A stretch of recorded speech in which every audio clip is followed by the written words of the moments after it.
श्री शिवाय नमस्तुभ्यं। देखिए कल यानी 27 नवंबर को पड़ रही है कार्तिक मास की पूर्णिमा की तिथि।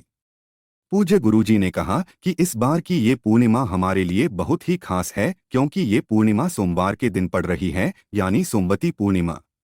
आप सभी जानते होंगे कि इस दिन से यानी 27 नवंबर से कार्तिक मास की समाप्ति हो जाएगी और इस जाते हुए कार्तिक महीने के आखिरी दिन में आपको सिर्फ 7 चावल के दाने से एक ऐसा विशेष उपाय करना है जो आपके धन धन्य को बढ़ाने के लिए है, बच्चों के ज्ञान बुद्धि विवेक के लिए है, आपके व्यापार नौकरी के लिए, घर में आए हुए आर्थिक समस्याओं को समाप्त करने के लिए। ये सिर्फ 7 चावल के दाने ही आपको सुख समृद्धि तथा वैभव की प्राप्ति करवा देंगे। तो चलिए जानते हैं इस विशेष उपाय के बारे में।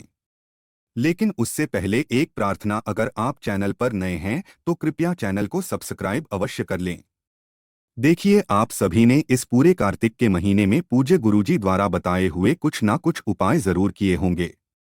अगर नहीं किए हैं या फिर आप किसी कारणवश कोई उपाय भूल गए हैं या नहीं कर पाए हैं तो गुरुजी ने कहा कि इस आखिरी दिन में, कार्तिक मास की इस आखिरी दिन में यानी पूर्णिमा की तिथि में अगर आप इन उपायों में से कोई एक उपाय कर लेते हैं तो आपके जीवन की सारी समस्याएं समाप्त होकर धन वैभव संपदा की प्राप्ति होती है।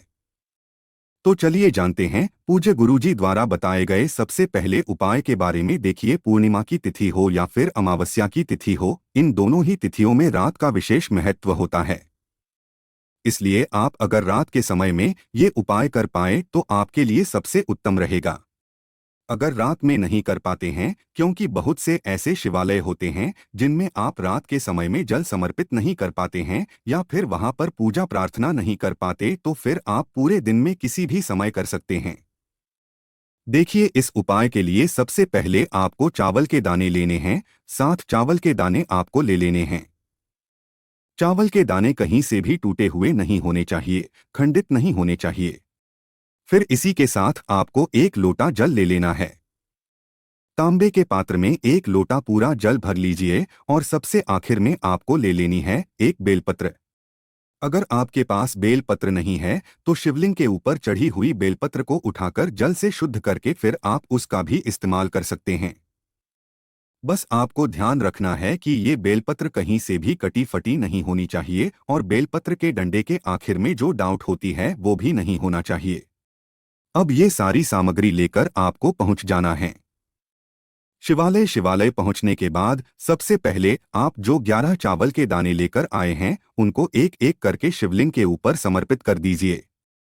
देखिए, गुरुजी ने कहा कि अगर आप एक चावल का दाना भी समर्पित कर देते हैं तो ये भी आपके लिए पर्याप्त होगा और इससे भी आपके जीवन की आर्थिक समस्याएं यानी धन धान्य से संबंधित समस्याएं समाप्त होती है। तो आप एक चावल का दाना समर्पित कर सकते हैं या 5 दाने समर्पित कर सकते हैं या 11 दाने समर्पित कर सकते हैं। एक एक करके ये चावल के दाने शिवलिंग के ऊपर आप समर्पित कर दीजिए और एक एक बार ओम नमः शिवाय मंत्र का स्मरण करते जाइए। इसके बाद आप जो एक बेलपत्र लेकर गए हैं उसको अपने हाथ में रखिए। महादेव से प्रार्थना करिए, लेकिन कौन से महादेव से? चंद्रमौली महादेव से। चंद्रमौली महादेव से प्रार्थना करें ये कि आपके जीवन की जो आर्थिक समस्या है या फिर आपके जीवन में जो व्यापार की समस्या है या फिर आपके जीवन में किसी भी प्रकार की नौकरी से संबंधित समस्या चल रही है, घर में बहुत ज्यादा लड़ाई झगड़ा हो रहा है, किसी भी प्रकार की समस्या चल रही है, तो उसको दूर करने के लिए महादेव से प्रार्थना कर लेनी है और फिर ये एक बेलपत्र आपको इन्हीं चावल के दानों के ऊपर समर्पित कर देना है। बेलपत्र की चिकनी साइड का हिस्सा नीचे की तरफ रहेगा और बेलपत्र की डंडी जलाधारी की तरफ रहेगी सामने, जैसे आपको दिखाया जा रहा है। ठीक ऐसे ही आपको ये समर्पित कर देना है। फिर सबसे आखिर में आप जो एक लोटा जल लेकर गए हैं उसको धीरे धीरे इसी बेलपत्र के ऊपर समर्पित करते जाइए और चंद्रमौली महादेव का नाम लेते हुए ओम नमः शिवाय मंत्र का स्मरण करते जाइए।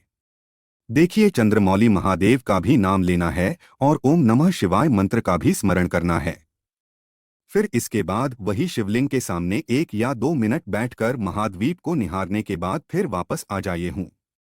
जी गुरुजी ने कहा कि जो भी व्यक्ति पूर्णिमा की तिथि में चावल से कोई उपाय करता है या फिर अमावस्या की तिथि में काले तिल से कोई उपाय करता है तो हम इस बात का यकीन दिलाते हैं कि उस व्यक्ति के जीवन की सारी समस्याएं महादेव की कृपा से बहुत ही जल्द समाप्त हो जाती है।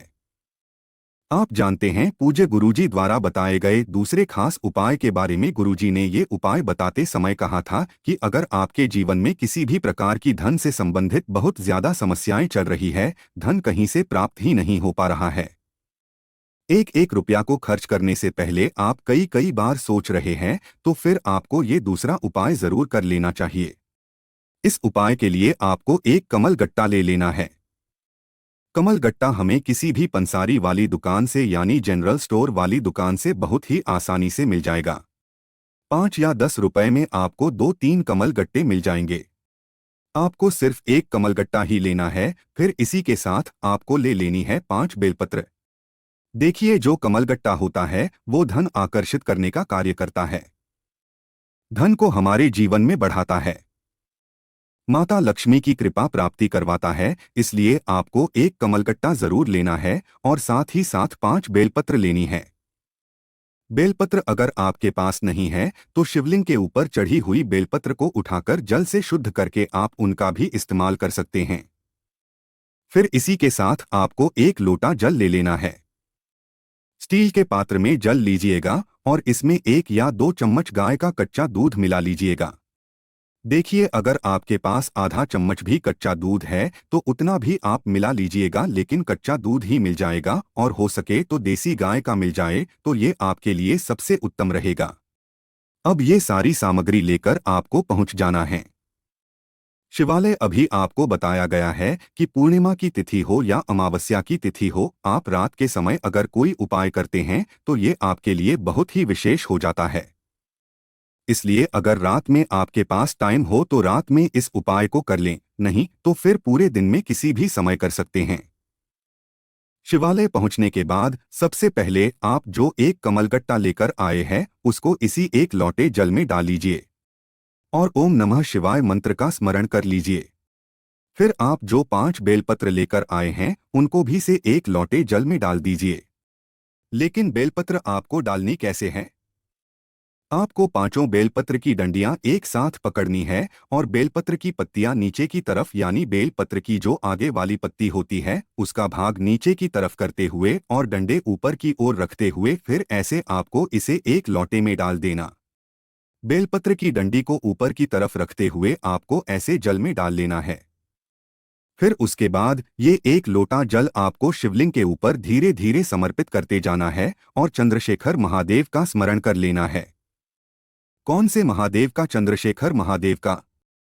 फिर इसके बाद वही शिवलिंग के सामने बैठकर आपकी जो भी विशेष मनोकामना हो, धन से संबंधित, अगर आपके जीवन में धन प्राप्त हो ही नहीं पा रहा है, व्यापार में रुकावट आ जा रही है, व्यापार में तरक्की नहीं मिल पा रही है, नौकरी में कोई ना कोई बाधा जा रही है, तो धन प्राप्ति से संबंधित जो भी कार्य हैं उनको पूर्ण करने के लिए आप चंद्रशेखर महादेव से प्रार्थना कर लीजिए और फिर वापस अपने घर आ जाइए। पूजी गुरुजी ने कहा कि इस पूर्णिमा की तिथि में अगर आप बेलपत्र से या फिर कमलगट्टे से या फिर चावल के दाने से कोई उपाय करते हैं तो इससे महादेव आपकी प्रार्थना को बहुत ही जल्दी स्वीकार करते हैं। आप जानते हैं पूजी गुरुजी द्वारा बताए गए तीसरे खास उपायों के बारे में। ये उपाय आपके लिए सर्वश्रेष्ठ रहेगा क्योंकि ये आपको रात के समय में चंद्रमा के सामने ही करना है। पूर्णिमा की तिथि में चंद्रमा का विशेष महत्व होता है। चंद्रदेव की कृपा से अगर आपको अपने शरीर के रोगों को समाप्त करना है, बीमारियों को समाप्त करना है, आंखों से संबंधित कोई रोग हो गया है या फिर मानसिक स्थिति ठीक नहीं है, दिमाग में लगातार तनाव बना रहता है, धन प्राप्त नहीं हो पा रहा है, इस वजह से तनाव में रहते हैं, व्यापार अच्छे से नहीं चल रहा है, इस वजह से तनाव में रहते हैं, नौकरी नहीं लग पा रही है, इस वजह से तनाव में रहते हैं, या फिर आपके शरीर में कोई भी रोग हो और या फिर जीवन में किसी भी प्रकार की तनाव की स्थिति चल रही हो, तो आपको ये उपाय कर लेना चाहिए। इस उपाय के लिए आपको थोड़ा सा कच्चा दूध ले लेना है। एक छोटी सी स्टील की कटोरी में कच्चा दूध ले लीजिए या फिर आप स्टील के लोटे में कच्चा दूध ले लीजिए और इसी के साथ आपको ले लेने हैं 7 चावल के दाने, 7 यानी 7 चावल के दाने ले लीजिए। अब ये दोनों सामग्री लेकर आपको अपनी छत में पहुंच जाना है। आप अपनी छत पर उसी समय जाएंगे जब चंद्रदेव के दर्शन हो रहे होंगे, यानी इस पूर्णिमा की रात्रि में जब चंद्रदेव आपको आकाश में दिखने लगे, उस समय आप जाइए और इस चावल मिश्रित दूध का अर्घ आप चंद्रदेव को अर्पित करिए। देखिए, ओम सोम सोमाय नमः इस मंत्र का स्मरण करते हुए चंद्रदेव को अर्घ्य दे दीजिए। जैसे आप सुबह सुबह एक लौटे जल का सूर्य देव मेघ देते हैं, वैसे ही आप चंद्रदेव मेघ दे दीजिए और ओम सोम सोमाय नमः इस मंत्र का स्मरण कर लीजिए और फिर वहीं पर खड़े होकर थोड़ी देर चंद्रदेव को निहारिए, उनसे अपनी मनोकामना पूर्ण करने के लिए प्रार्थना कर लीजिए। अगर आपके शरीर में कोई रोग है तो उसको दूर करने के लिए चंद्रदेव से प्रार्थना कर लीजिए। मानसिक स्थिति ठीक नहीं है तो उसको दूर करने के लिए चंद्रदेव से प्रार्थना कर लीजिए। यात्रा कोई विशेष मनोकामना है तो उसको पूर्ण करने के लिए चंद्रदेव से प्रार्थना कर लीजिए।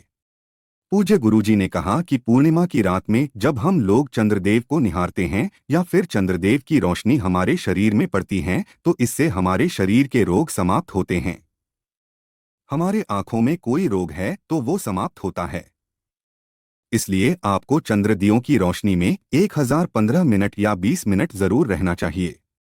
तो दोस्तों, ये थे पूज्य गुरुजी द्वारा बताए गए कुछ बहुत ही खास उपाय। अगर आपको जानकारी अच्छी लगी हो तो वीडियो लाइक करिएगा। मिलते हैं फिर एक नया वीडियो के साथ। श्री शिवाय नमस्तुभ्यं।